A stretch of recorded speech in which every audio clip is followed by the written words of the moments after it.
Okay, we can get started.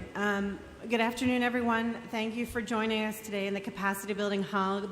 Our event focuses on inclusive partnerships to address climate and biodiversity crisis and support direct access financing for Indigenous peoples and local communities. And this is an issue that we have had lots of conversation at in the context of the COP, but also outside of the COP, and the importance role that Indigenous peoples play in the protection of our planet. This conversation happens both in the political walls and outside of the political walls, and bridge both the Convention on Biological Diversity and the Convention on Climate Change. And today we're going to have a bit of a moderated discussion with our participants, and really the idea is to exchange experiences and challenges and opportunities that Indigenous peoples currently face to access climate and biodiversity finance. So we're going to kick off with a bit of an overview on some of these issues, and we've been hearing it a lot, and we hear it from the Indigenous Caucus about the challenges that still exist. We know that donors are talking about it, we know that intermediaries are talking about it, and we know that getting over those humps to get those resources to the ground is really important, and it needs to continue to be an ongoing dialogue. There have been a number of reports that have been released with respect to how little climate finance, less than 1% of climate finance gets to Indigenous peoples and local communities. But also the Charapa report came out on Friday that really talks about what are the major recommendations that need to happen in transforming this process to get resources to the ground for Indigenous peoples and local communities. But we're going to first kick off with some examples of projects and programs that are working on getting resources in the hands of Indigenous peoples and local communities, and the reflections of Indigenous leaders and local community leaders in this process, and what has worked, where have there been challenges, and what are some of the major recommendations. So I'm going to go ahead and pass the mic to Johnson Cerda, who's going to talk about the dedicated grant mechanism for Indigenous peoples and local communities. Can we cue the slides? I'm going to pass it to, I think Luis Barquin is going to go first to talk about. Okay, Johnson, go ahead, you're first. All right. Thank you very much, Christine. Let me take advantage of the interpretation to speak in Spanish to relieve a little bit in these very tough days that we have here in the negotiations. Ok, voy a hacerlo en español. Primeramente, Can you take the slides down? They're the wrong slides right now. Johnson, you can just talk.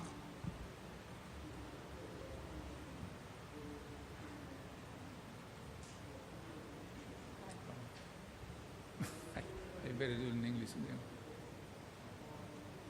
Yeah?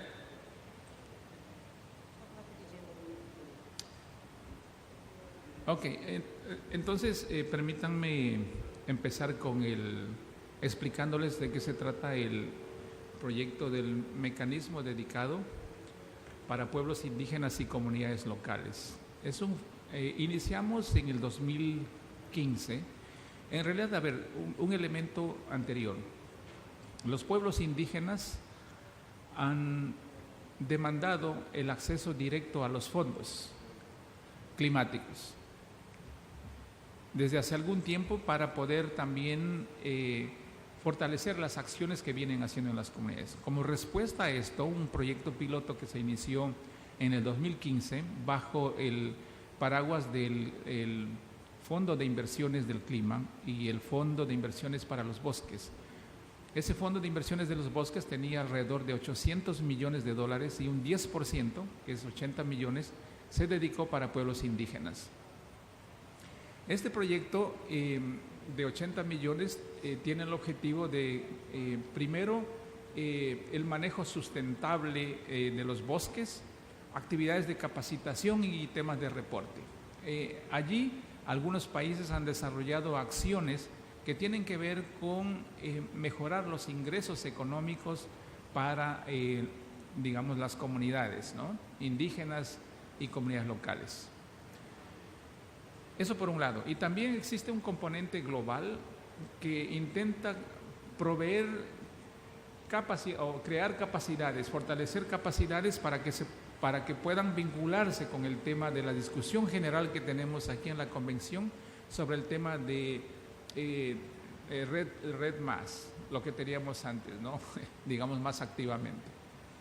Bueno, esos son un poco los objetivos. Ahora, ¿cómo funciona esto? Es que quisiera más bien compartirles con ustedes algunas lecciones aprendidas de cómo ha funcionado esto, ¿no?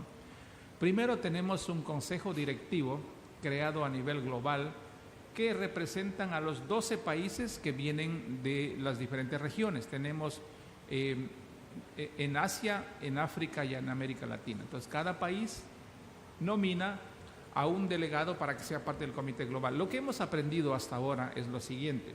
Primero, que observamos poca participación indígena en el comité global.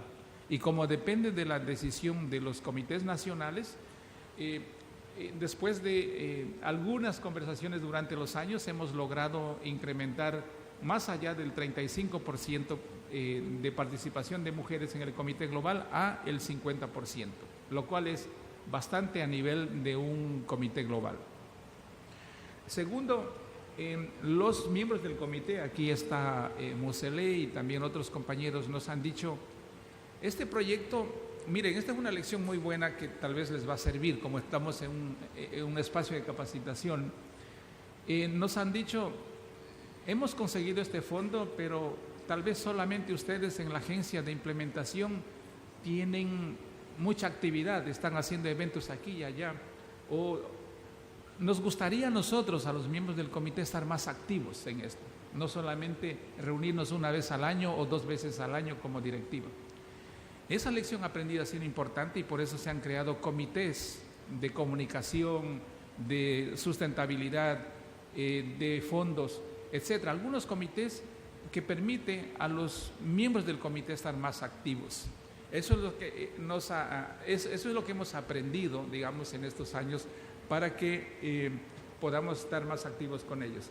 El otro reto que hemos tenido con la participación de los miembros es el tema de la rotación o la permanencia. En el movimiento indígena, los dirigentes rotan bastante, cada año, cada 2 años o cada 3 años, y es difícil mantener un trabajo como, digamos, seguido con alguien porque están cambiando y es parte de su realidad. Entonces, lo que hemos pedido es que tal vez haya una permanencia al menos de 2 años para permitir cierta coherencia en el trabajo y el apoyo que tengamos de ellos. Esos han sido los retos que hemos tenido. Pero, aparte de eso, hemos logrado a nivel de los países implementar una gran cantidad de proyectos que son proyectos definidos por los mismos miembros de las comunidades locales y los líderes de los pueblos indígenas. Voy a poner solamente 2 ejemplos. La una es que, por ejemplo, en el caso de la República Democrática del Congo, allí, después de haber visto las experiencias de otros países como en Burkina Faso, creo que, no sé si tenemos a alguien aquí, Burkina Faso, nos presentaron a la iniciativa 600 propuestas porque era competitivo y de las 600 se eligieron creo que solamente 25 propuestas. Entonces muchas comunidades se quedaron como decepcionadas porque dijeron, ¿para qué hacemos propuestas si no nos van a financiar? Lección aprendida, en la República Democrática del Congo dijeron, a ver, esta parte de las comunidades se reúnen entre ellos, sean 10, 15 comunidades y presentan una propuesta. Es decir, presentan una propuesta conjunta para que no estén peleando entre ellos compitiendo por el fondo. Eso ha sido importante y es una lección aprendida bastante buena. La otra lección aprendida, aquí tenemos una compañera y gente del Perú, que siempre comparto esto. La titulación de la tierra ha tomado en el caso peruano entre 15, 20 años o a veces hasta 30 años para titular el territorio de una comunidad. Pero cuando las comunidades tienen los recursos y manejan directamente, ellos han logrado en 1 año y medio, 2 años o un poco más, pero en un promedio de 2 años ya tener el título de la tierra, lo que duraba mucho tiempo. Eso es la evidencia de que si los recursos están en las manos de las comunidades, pueden acelerar la respuesta a la acción climática. Eso es lo que hemos experimentado y hemos visto en la experiencia del DGM. Entonces, como ustedes ven, tenemos 12 proyectos a nivel de los países, tenemos un proyecto global y tratamos de coordinar con ellos para compartir las lecciones aprendidas. Y estamos compartiendo a través de reuniones anuales, reuniones, digamos, intercambios focalizados de estas experiencias que tenemos, no solo entre nosotros, pero también con otras, digamos, instituciones que desarrollan iniciativas similares. Hemos incrementado mucho, Kristen, el tema de la participación de jóvenes, porque al inicio no había participación de jóvenes y eso ha sido un tema importante que se ha incrementado y nos da gusto que en el caso mexicano nos han dicho que había tal vez 0 participación de jóvenes y han iniciado, incluso en mujeres, y han iniciado a incrementar la participación. Hay un reto todavía que lograr y bueno, entonces, que superar, digamos, y entonces esa es un poco la realidad en la que estamos desarrollando el DGM. Está terminando digamos, la implementación de la iniciativa a junio del próximo año. No todos los países han implementado todo su proyecto, pero estamos esperando que exista un poquito más de recursos para poder completar el trabajo con las otras iniciativas nuevas que están empezando, como son de Guatemala, Nepal y el Congo, y apoyarles a ellos con las primeras experiencias que ya han tenido los otros países. Entonces, esperemos que tengamos un DGM que es el 2, que sería un éxito, y transferir toda la experiencia que hemos logrado en este primer periodo de los 7 años a lo siguiente. Gracias, Cristian.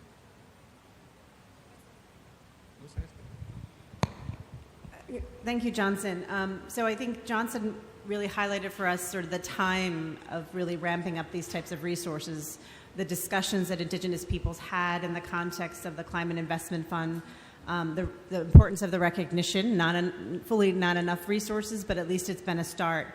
And you highlighted really important issues of governance of the resources at multiple scales, the importance of gender integration, how to manage the expectations around grants and funding across communities and with communities, how these types of resources help to speed up land titling in places like Peru, and then the importance of the integration of youth in this process. I'm going to pass the baton over to Luis Barquin to talk about another funding mechanism that has recently started called, through the Jeff 7 replenishment, called Inclusive Conservation. I'll give you a short overview, and then we want to hear from the leadership of these processes. So Luis, I'll pass it to you.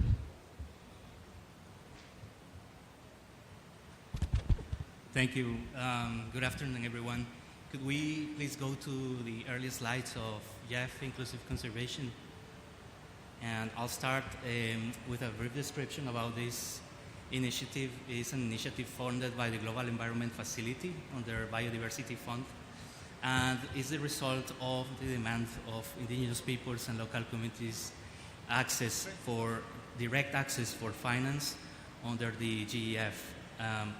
This, as you know, traditionally the GEF has facilitated funding through the Small Grants Program, and with this is a pilot initiative with intention to build a window of access to funding to greater amounts to demonstrate how indigenous peoples and local community-led initiatives generate and demonstrate the global environmental benefits that contribute to the goals under the Rio Conventions.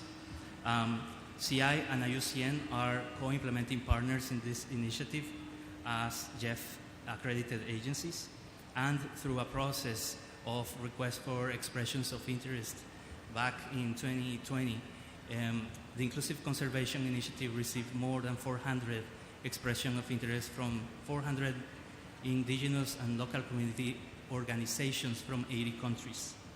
Through a process of selection of a technical review committee, there was a selection of 9 initiatives in 12 countries and a partnership of 20 IPLC organizations that are leading these efforts and that are helping to contribute and demonstrate how direct access to finance through the GEF works. The GEF is organized inclusive conservation initiative in 4 main components. The first component is where the project portfolios and investments on the ground are concentrated in these 12 countries and all these initiatives, and it's where 80% of the resources are allocated for investment on the ground. And then there is a global part with components related to capacity building, exchanges, communications, political incidents in the international policy arena, and also documenting and moving forward the area of IPRC-led conservation and IPRC-led examples of access to finance. The governance of the Inclusive Conservation Initiative is through also a steering committee with members of representatives of all these regions. And the idea is that in the next 4 years, all these initiatives will develop impact strategies that will demonstrate also how the work on organizational capacities, and also there's all the work and investment that has happened on the ground before these initiatives even started or began, has already going on, and how could be demonstrated and connected with all the decisions that are going on at the policy level and international level. A connection of also how these resorts are contributing to national determined contribution, to national biodiversity strategies, and also to move forward also the recognition and respect of indigenous people's rights and governance. Thank you. Thank you, Luis. I think there's an issue with the French interpretation. It can't be heard. Can you just double check the French interpretation? Because we definitely need that. Thank you, Luis. So as you can see, we've seen 2 examples of financing coming from multilateral donors and how it's trying to transform the way and the scale at which these resources are getting to the ground. I want to take now the conversation to what does that mean in reality? What does that mean for communities on the ground? And how does that evolve over time, and what have been those impacts? I'm going to go to Graciela Coy first, who has an interesting role because there's an engagement both in the dedicated grant mechanism for Indigenous peoples and local communities, but also in inclusive conservation. And I'd love to hear from you about the experience of your organization, Actinamit, and how inclusive conservation is helping to build the capacity or helping to support the facilitation of capacity development across Indigenous organizations in Mesoamerica who are involved in the project. Graciela? Bien, muchas gracias. Buenas tardes. En esta oportunidad, pues es para nosotros un gusto como Asociación Actenamit presentar esta experiencia de trabajo que tenemos en nuestra región. Concretamente, pues nosotros venimos de Guatemala, nuestra organización es Actenamit, y que en nuestro idioma maya Erchi significa pueblo nuevo. Hemos escuchado acá en diferentes eventos, en diferentes ya espacios, la importancia, ¿verdad?, del fortalecimiento de las capacidades para poder tener acceso a estos fondos que realmente, pues, en primer lugar nos emociona mucho, ¿verdad?, escuchar toda esta cantidad de dinero que en algún momento pudiera llegar a nuestros países, a nuestras organizaciones. En nuestra experiencia, nosotros en Guatemala estamos trabajando en el fortalecimiento de capacidades en 2 niveles. En el nivel 1, pues estamos trabajando con jóvenes indígenas rurales que son de diferentes comunidades de Guatemala. Principalmente también estamos trabajando en el fortalecimiento de las capacidades de niñas y mujeres jóvenes indígenas y rurales de Guatemala. ¿Cómo lo hacemos? Pues nosotros estamos construyendo las capacidades a nivel técnico de estos jóvenes. Estamos preparándolos a través de lo que es la educación. Como sabemos, pues la educación es una herramienta muy importante para el fortalecimiento a lo que es la adaptación a lo que es el cambio climático.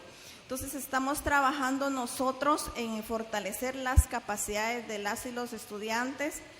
Nosotros trabajamos en lo que es la formación de la educación a través de las 2 carreras que estamos implementando, principalmente la carrera de perito en desarrollo comunitario y la carrera de perito en turismo sustentable. Prácticamente pues nosotros trabajamos todo este proceso de formación en alianza con diferentes organizaciones a nivel nacional, principalmente con el sector gobierno, que tenemos la acreditación. Lo que buscamos es fortalecer las capacidades de jóvenes que vienen de las comunidades. Por ejemplo, aquí estamos hablando de fondos muy importantes que van a llegar a nuestros países, pero también necesitamos preparar a los jóvenes también para que sean técnicos de campo. Por ejemplo, en nuestra experiencia hemos estado desarrollando algunos proyectos donde se está fortaleciendo las capacidades de las mujeres y de los jóvenes, principalmente en el uso del GPS, ¿verdad? Entonces, hay proyectos, por ejemplo, donde tienen que participar las mujeres, entonces estamos fortaleciendo estas habilidades en el uso de estas herramientas, principalmente como lo es la tecnología, que eso también es un aspecto muy importante para poder desarrollar estas actividades a nivel del campo en las comunidades.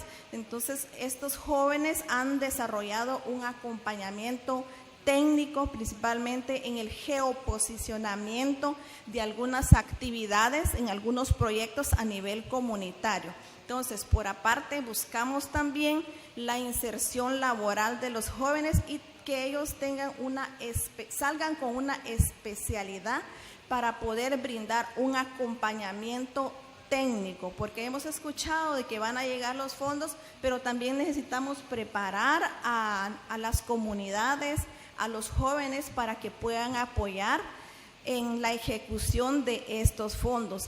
O sea, es muy bueno, ¿verdad?, el apoyo de externo, contratar a otros tipos de profesionales, pero en nuestro caso, a nivel de las comunidades, para nosotros es importante preparar a nuestra gente para que también ellos reciban un beneficio directo de estos fondos que vayan a ingresar a nuestros países y a las comunidades, pero que ellos también jueguen un papel muy importante en la ejecución directa de las actividades y de los fondos. En el otro aspecto, a nivel de fortalecimiento de capacidades, tal como ya lo mencionaba el señor Luis Barquín, pues estamos también trabajando en lo que es la iniciativa ICI de conservación incluyente. Sabemos pues que este es un fondo bastante importante para nuestras regiones, ¿verdad?, todas las regiones socioculturales. En nuestro caso, pues tenemos ya nosotros una experiencia a nivel de Guatemala, pues estamos en este momento integrados en un consorcio de organizaciones indígenas. Tenemos organizaciones de Guatemala y también está participando una organización de Panamá. Como hemos escuchado, pues este fondo busca fortalecer el liderazgo de las organizaciones indígenas, principalmente en lo que es capacitar, fortalecer también en cuanto a la parte administrativa, en la parte de la incidencia, en la parte de los intercambios, que esto nos ayuda bastante. Todas estas acciones que se hacen a nivel local, a nivel de nuestros países, pues nos ayuda muchísimo para elevar esta experiencia a nivel global y pues que esto también sirva como un referente en nuestros países y también a nivel mundial. Muchas gracias. Gracias, Graciela. Thank you very much. So I think thank you. So I think you stressed the important work that your organization is doing in supporting youth and the development of youth in this process, women and girls, and also the elements of education. And then I think the work within the context of inclusive conservation and the consortium of Indigenous organizations who are leading on this effort. So I want to turn now to Museli, right? And we have good interpretation, great. And I want to talk to you about your experience with governance in the dedicated grant mechanism for Indigenous peoples and local communities, and the importance of the participation of leadership and what that has meant for you all strengthening your capacities in that leadership in terms of governance. Museli? Good afternoon, everybody. Museli. Ok, merci beaucoup. Comme on venait de citer mon nom, je m'appelle Musele. Je fais partie du réseau des peuples autochtones et locaux sur les écosystèmes forestiers d'Afrique centrale. Je suis aussi au comité de pilotage du DGM global. Il faut commencer d'abord par avouer qu'il y a plusieurs financements que nos États reçoivent pour le climat depuis longtemps. Ça vient soit sur les questions des forêts, sur les questions des eaux, sur les questions des autres protections en lien avec l'environnement. Mais en faisant la décompte, on a constaté que seul 1% de ces financements arrivent chez les communautés. Je réitère qu'on a constaté que seul 1% de ces financements arrivent chez les communautés. 99% ne s'arrêtent que quelque part, n'arrivent pas chez les communautés. D'où les communautés ont eu cette conscience, les peuples autochtones et les communautés locales ont eu cette conscience de vouloir faire parvenir beaucoup de financements jusqu'à leurs endroits. Alors, je me mets dans cet exercice pour présenter en quelques lignes, parce que le temps me fait défaut, qu'est-ce qu'il faut faire pour que les finances arrivent directement chez les peuples autochtones. J'ai énuméré 8 principes. Le premier principe, c'est la transparence. Il faut que ceux qui mettent en place les projets, il y ait une transparence dans l'information depuis l'élaboration du projet jusqu'à la faisabilité du projet. Il y a un problème d'équité. En deuxième position, il faut que ces financements soient accessibles à tous. En énumérant aussi cette possibilité d'avoir des activités spécifiques qui ont besoin qui cadrent avec les genres et les droits humains. Nous devons citer également la participation et la représentation. La représentation à tous les échelons de prise de décision. Il ne faut pas que la prise de décision n'arrive seulement au niveau en bas. Il faut que la prise de décision des communautés sur les activités qui leur reviennent remonte jusqu'à là où on prend la décision. Donc on ne peut pas, une communauté ne recevra pas un projet qui a été déjà élaboré ailleurs et pensé ailleurs pour directement commencer à... Nous avons également les représentants qui doivent représenter les communautés doivent être légitimes. Il faut que ceux qui sont là, les communautés reconnaissent leurs représentants, que c'est eux qui les ont mandatés. Et nous avons un problème de redevabilité.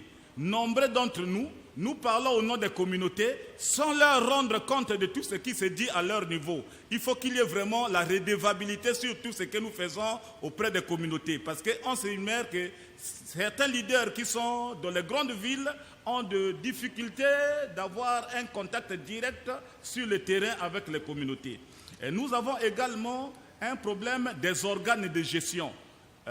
Comment doivent être mis en place ces organes de gestion? Il faut que ces organes de gestion soient aussi logés au niveau local. Un projet dont le projet est logé très loin à distance de là où va s'effectuer le projet, et ça pose carrément des problèmes parce qu'il y a d'autres petites situations qui doivent être réglées automatiquement dans la localité auquel doit être le projet. Et nous avons aussi le problème de flexibilité. Nous pensons que un projet qui est fait, un grand projet qui est fait pour un grand financement pour 2 ans, 3 ans seulement, c'est difficile. Il faut que les financements aient au moins une durée de 5 ans et ils soient adaptés à la réalité de ceci. Il y a parfois un projet que vous faites pour la sécheresse, Vous devez faire de la sorte qu'il y ait plusieurs sécheresses qui passent pour que recadrer le temps par rapport au financement. Nous avons également les questions de durabilité et la réduction des coûts. Il faut que les coûts des activités soient vraiment réduites. Il ne faut pas qu'il y ait des activités, par exemple les financements soient réduites. Alors, les frais de fonctionnement ne doivent pas dépasser la taille de toutes les activités. Parce que très souvent, les taux de fonctionnement peuvent arriver à 40%. Ça rend difficile. Et la structure de gestion au niveau communautaire. Et nous devons peut-être hésiter certaines choses. Par exemple, un projet, une association qui se fait seulement par des membres de la famille. Et c'est une seule famille, le monsieur, madame et les enfants qui ont créé un groupement. Et tout ça là, l'impact ne va pas atteindre toute la communauté. Nous avons également quels sont les types d'activités à financer. Les activités à financer pour les projets doivent aller principalement pour les questions qui sont essentielles, notamment les questions foncières. Les questions foncières sont les questions les plus essentielles pour la vie des communautés. Donc, il faut forcément qu'il y ait beaucoup de financements qui soient mis à ces aspects. Nous devons donc avoir quelle doit être la contribution des peuples autochtones et des communautés locales, parce qu'ils ne doivent pas avoir seulement les droits sans avoir les devoirs. Il faut que dans tout ce que nous avons comme les financements ou ceci, il faut que la contribution aussi des peuples autochtones et des communautés locales soit conséquente. Voilà en bref tout ce que j'avais comme 8 actions qu'il faut faire pour que les financements arrivent directement chez les peuples autochtones et les communautés locales. Merci.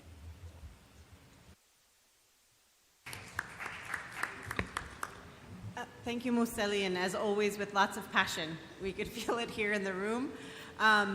So just again, I think it's importance of the principles that you highlighted in this discussion is the issues of transparency around the funding, who, for what, and when, understanding the experience and the financing experience, looking at that this should be at scale, and decision-making should come at multiple levels and led by Indigenous peoples. We talked about the issues of accountability and who are the representatives and making sure that those representatives are accountable to the communities. Issues of long-term sustainable financing, and then understanding the dynamics you have in the context of various communities. I wanted to now turn, after we've sort of seen this framework, but turn to Nima Lekuke, who is with UCRT in Tanzania, and they have been working a lot on looking at their management plans and the incorporation of women. So I'd like to hear from the work that UCRT has been doing and that you've been building on, and how you're looking to leverage funds coming from inclusive conservation to continue to support your strategies, but also the inclusion and the work that you've been doing around women in these areas. Nima, I'll pass it to you now. Good afternoon, everybody. I'm Neema from Tanzania, working with a grassroots organization called the Ujamaa Community Resource Team. Ujamaa Community Resource Team work with pastoralists, hunter-gatherer, and agro-pastoralists. Our main work is to secure land tenure in regarding as the local community we are working with. They are mostly living collectively lifestyle, where the land is being controlled, owned, and managed collectively. So as UCRT, we have to ensure that the local community we are working with, the land has got the title deed, and this done through the land use plan, where we facilitate the process and ensure the communities we are working get collectively land title deed as one way of securing the land from the grabbers' encroachment, since our people mostly depend, their livelihood depend on the land. Hence, the livestock do feed in the grazing area, so we are mostly happy to secure the grazing area for pastoralism, hence their livelihood mostly depend on. By saying so, in doing land use plan, we have to ensure that the inclusion of women is particularly considered to be part and parcel in land tenure, as well as inclusion in natural resource benefit. We know women are the most one taken in our pastoralism or in the indigenous as they consider as children in my community, by the way. So we have a lot to do to promote women right, especially right to land and the other property. We have to formulate a Women Right and Leadership Forum as a platform in all villages we are working. The platform has one role of advocate women rights and girls' rights, especially to ensure that the women rights and girls' rights are not undermined. We have the strong culture, so we need the Women Right and Leadership Forum to advocate the right, especially to gender-related negative culture within our communities. They undermine women. So we have to advocate that women can as men can. So by doing so, we have to use that platform where they call General Assembly meeting, emphasize different rights to women, so as to mobilize a large number of women. As in my culture, totally women do not know that they have right to land. They have right to be in a part in decision making. They have no right to talk on behalf of men. When a woman wants to talk, they told, please sit down, you are a woman. Let a man standing while talking, but not you. So the platform we have tried to formulate is all to try to work with those kind of discrimination and the voice of a woman to be heard. By saying so, in related to national and international policy change, I could say that the indigenous people have to be given the chance to be part of the critical decision makers, particularly women, so as to try to bring equality to education opportunities as well as quality to health services. The indigenous women knowledge has to be valued as well as to be respected. They have a lot to tell, especially in the climate change issues, discussions, and also to bring positive solution. Thank you. Yeah.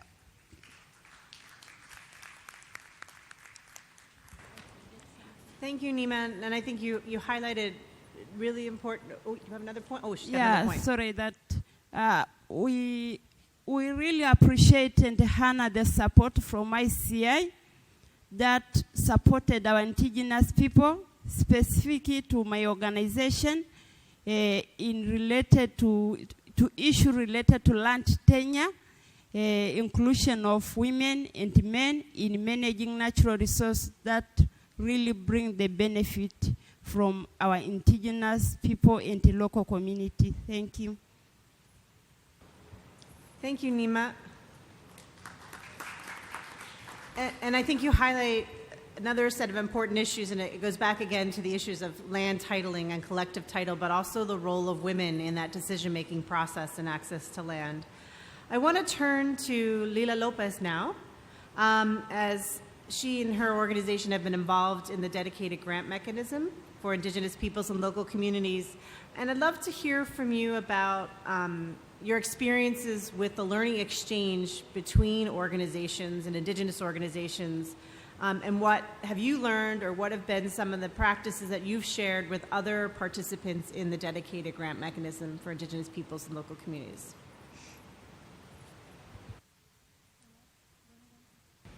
Hola, buenas tardes a todos y todas. Es un gusto poder compartir este espacio con personas con mucha trayectoria dentro de los territorios de los pueblos indígenas y comunidades locales. Yo vengo de una comunidad indígena zapoteca ubicada en el estado de Oaxaca, México. Como podrán ustedes ver atrás en la fotografía, soy parte de un subproyecto que forma parte del DGM Global. Es una cooperativa de mujeres, liderada por mujeres, que se llama Juguete Arte Capulalpan. Nosotros creamos una artesanía proveniente de nuestros bosques nuestros bosques certificados, en el cual de todo el aprovechamiento que se genera y los residuos, nosotros tomamos los residuos que se generan de ese aprovechamiento y que ya no tienen un valor comercial. Sin duda este proyecto ha fortalecido muchas capacidades también de todas las mujeres que formamos parte de esta cooperativa.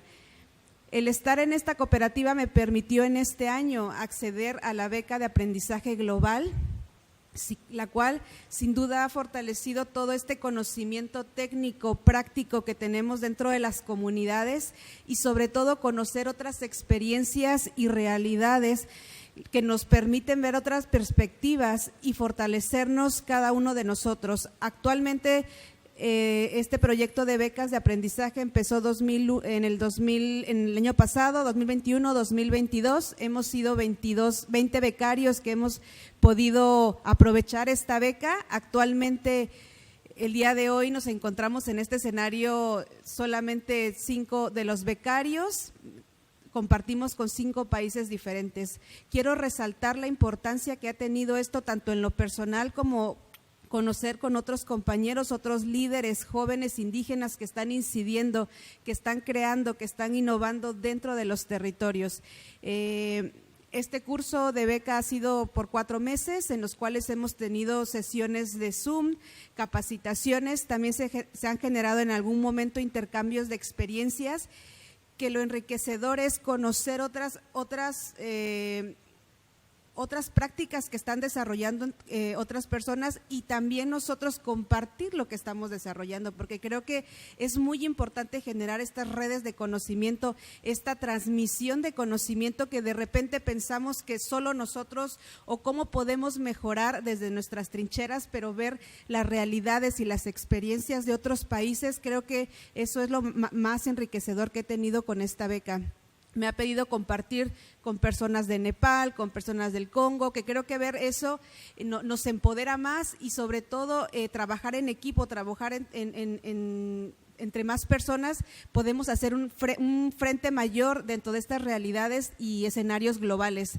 Yo quisiera, y dentro de las recomendaciones, es seguir generando estos espacios de componentes educativos, porque como decía nuestra hermana, yo creo que las habilidades los tenemos, pero tenemos que seguirnos capacitando y también compartiendo este conocimiento con las demás personas, y estoy segura que la información es poder y si nosotros generamos este tipo de acciones dentro de nuestros territorios, podemos incidir, generar mayores soluciones con mayor impacto, no solo por país, sino por un grupo por más países, y creo que eso ha sido lo más bonito. El día de hoy esperamos realmente que se dé haya mayor financiamiento para este tipo de componentes como es el educativo, para seguir fortaleciendo estos conocimientos técnicos dentro de líderes y lideresas que tenemos dentro de nuestros territorios. Hoy en día yo agradezco mucho al proyecto del DGM porque hemos concluido varias mujeres que conformamos este proyecto, que esto el empoderamiento económico nos permite romper con esa brecha de desigualdad en el general más empleos para más personas, más mujeres y los jóvenes no tengan que emigrar a otros territorios. Muchas gracias.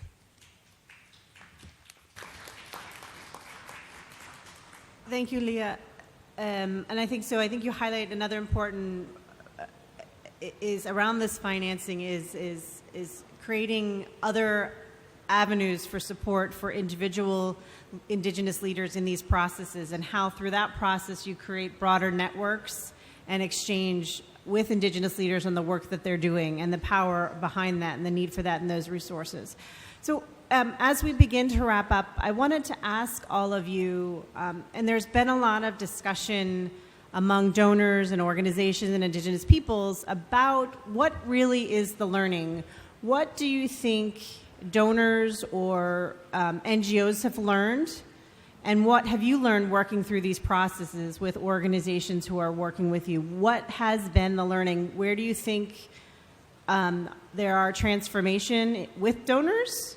And where do you think challenges still exist based on your experiences with inclusive conservation or the dedicated grant mechanism? And I'll open it up to anyone who wants to answer. And what would be that recommendation?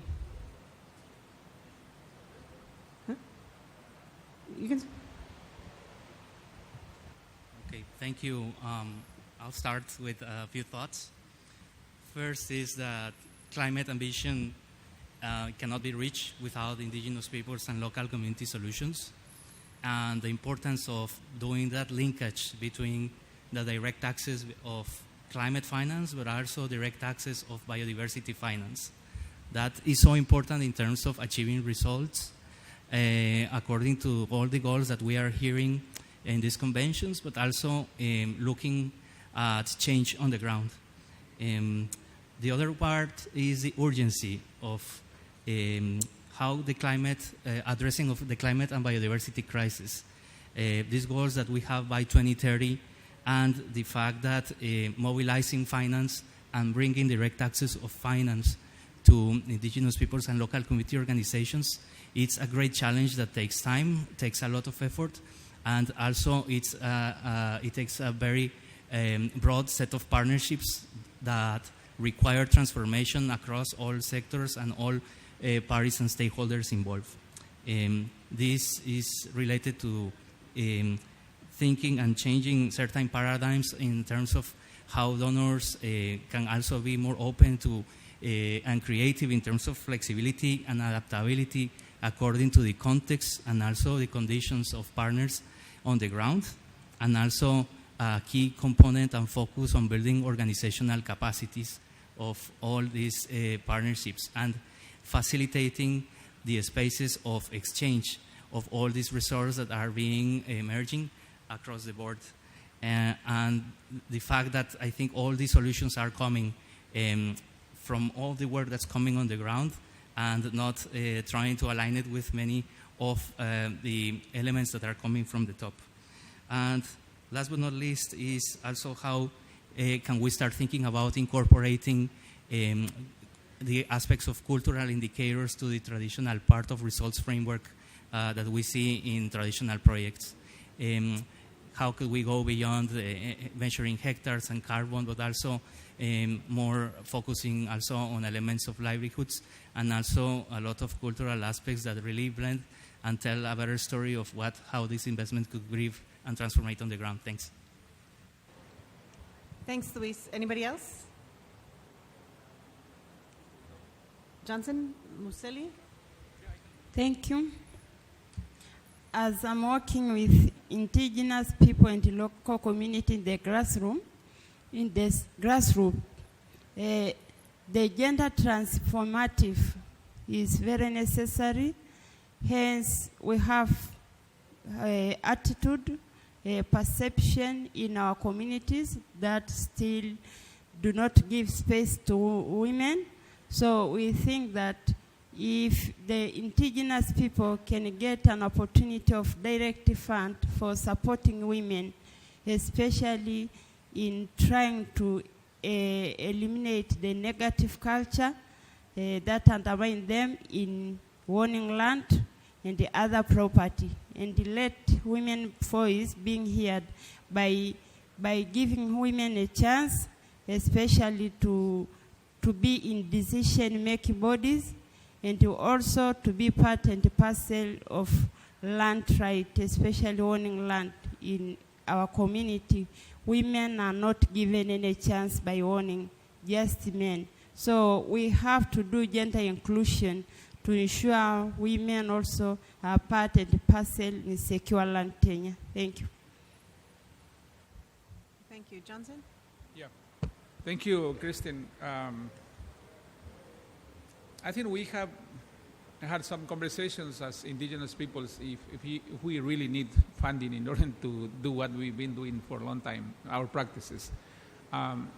we will, without money, we will continue doing our practices, right, in the communities. But why we need the funding now in this climate emergency, let's say? It is because the practice that we have, we want to expand the practice to other communities where perhaps they need. We want also to adapt to this new climate reality, because in my community we used to have flooding like 4 times in a year. Now we have 8 times. And this is affecting our traditional practice. And we need funding in order to adapt that, in order to face those new realities that we have. The other thing is also, we come a lot here to the climate negotiations since 98, 2000, for more than 22 years. And what we see is that we need to come here with evidence, with data, and we don't have resources to do that. For instance, the Nairobi Work Program, since 2006, they've been requesting to, us to put some information. We don't have resources to come, data here because we don't have resources to do that.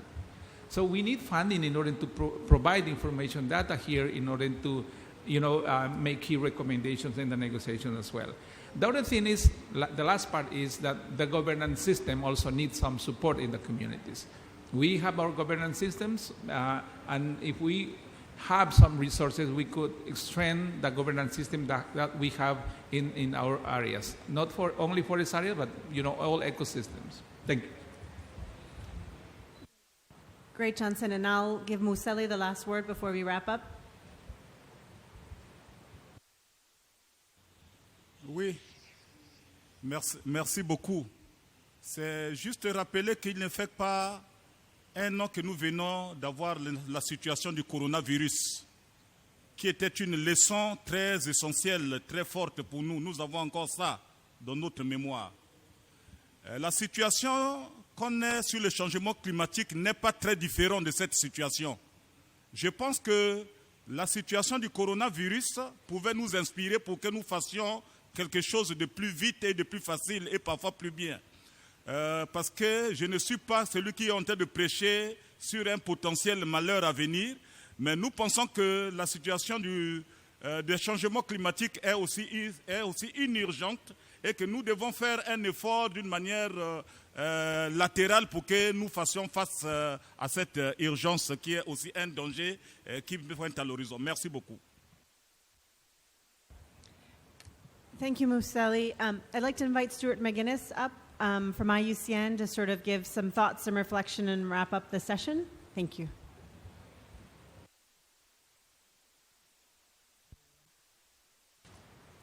So thanks very much. Thanks, Kristen, and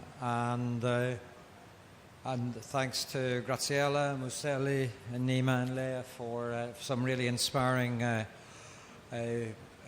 experiences and for the oversights that we got from Luis and Johnson.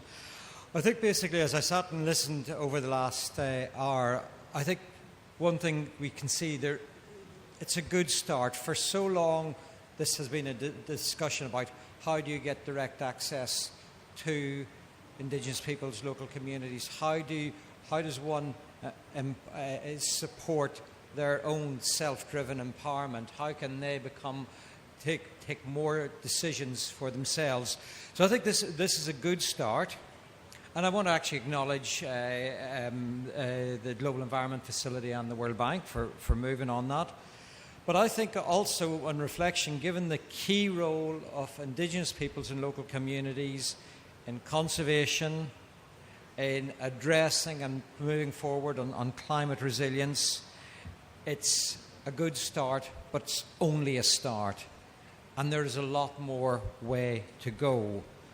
I think we should really reflect on this fact. 1% of climate finance goes to Indigenous peoples and local communities. And then if I did some quick maths based on Johnson and Luis's figures, if you look at both the DGM and the ICI, that demand way outstrips supply. Approximately of the applications of the demand for those resources, they were only able to source, according to my calculations, between 2 to 4%. So 1% of resources go to communities, Indigenous people, and of that 1%, we can only satisfy 2 to 4% of the needs. And I think that's a real shame, because I think we've heard some fantastic examples from Graziella, from Nima, from Leah, about land titling. Actually, I really like that example, Johnson, you highlighted from Peru, and then which Nima then reinforced, of being able to really expedite and reduce the transaction time to land titling to really a matter of months. What did you say, about 18 months? Fantastic. Look at all the fantastic stories we heard about empowering youth, empowering women, empowering girls, about actually about bringing education into communities so that they can start to determine their strategies, how they want to drive forward their options. So I think good start, not enough, and it's a shame it's not enough, because there is so much potential there. I also think, actually, there were a couple of points. Museli gave us a great set of principles, and I just want to highlight a couple of those, because I think this is the next thing. I hope we'll see more resources flowing, but as those resources flow, I think it's important the conditions around those. Museli talked about the importance of greater flexibility, of duration, that we need to see longer-term stable financing, not just short-term financing. And the other thing is that projects and calls for projects limit scope for how those resources might be spent. The communities may have other pressing needs as well. So how, when when resources get to communities, can they actually meet the real needs that are there? So really making sure that there are that the conditions are really enabling that they can actually address those needs. In conclusion, I think that direct access of funds, I feel, is it's a matter of rights. And it is the right thing to do. And the donors, I'd encourage donors that this is something we should get behind. But I say it's also, and I think Luis made this point, it's also the effective thing to do. We've heard about these great examples, getting money down to communities so that action can be driven. It is the effective thing. And with these two crises, the climate crisis and the biodiversity loss crisis, we don't have any time to lose. The final thought is, I also think we've been talking about grants, about money coming from institutions like JEF and institutions like the World Bank. But I think we need to expand this discussion to all financial instruments. Out here, over the next 2 weeks, there's lots of discussions about new instruments and new financial innovations. How many are actually talking about, are these going to be accessible to Indigenous peoples and local communities? Are we going to increase the barriers that they could access, or are we going to work with conditions that are accessible to those? I think that this conversation needs to move not just from grants, but to a broader suite of of financial mechanisms for climate and biodiversity, and how those can actually be accessed by communities. And a key question for those who are proposing them: are you raising the barriers, and are you increasing more conditions, or are you making them accessible? And sometimes, yes, there have to be conditions. So if there are conditions, are you also actually putting resources in to help Indigenous peoples and local communities address those conditions so that they can access the resources? Again, thanks very much. Really inspiring, and it's been a privilege to listen to this. Thank you. Thanks, Stuart. This concludes our session. If you want to continue the conversation regarding finance and pledges, come see us later on this evening at the Nature Pavilion. We're going to talk about pledges and action and what has to happen. And there'll be a series of other events between here and the Indigenous Peoples Pavilion on these issues. But again, I think it's not only transforming the financial institutions, but transforming conservation NGOs and how we also do our practice. So thank you very much, everyone. Those of you who have translation equipment, please return it back to the middle table. And she's got her hand raised, so please return that before you leave. And thank you very much. Gracias, merci.